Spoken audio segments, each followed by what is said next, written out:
Hi, this is Bill here at Mobius Nature Center.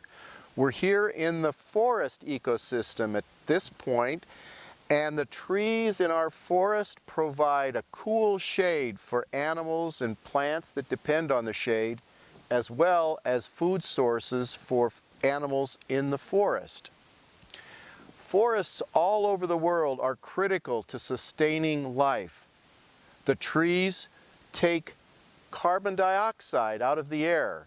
They use sunlight, water through their root system, and chlorophyll, a chemical in their leaves and needles, all to produce oxygen, water, and sugar.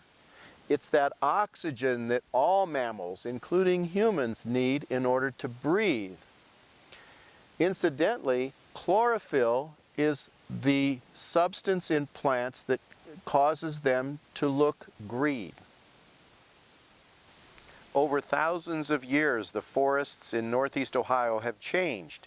At first, when there is just rock and bare earth, like after a glacier retreats, lichens take hold on the bare rocks. Then comes moss, followed by grasses and other plants whose seeds are usually dispersed by the wind. Eventually, shrubs and weedy trees, such as mulberry, were able to grow. These gave way to other trees like ash, alder, aspen, and birch. Eventually, after 1,000 years or more, an oak-hickory forest develops. If the conditions allow, the final climax community is the beech maple forest. All of this is called forest succession, or the order of plant growth in a forest.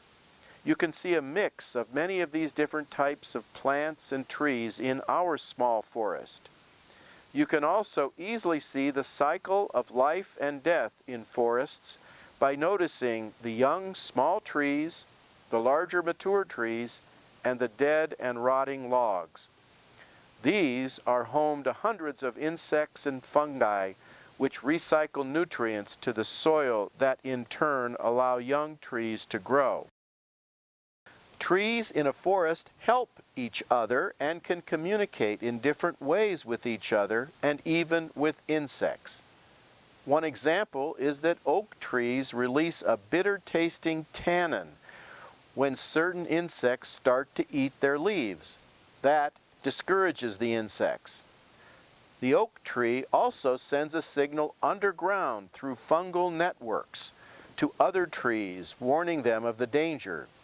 Those trees pick up the signal and also release tannins, discouraging the insects. This ability of trees to communicate danger to each other is just one reason that trees living in a forest community typically survive longer than lone trees.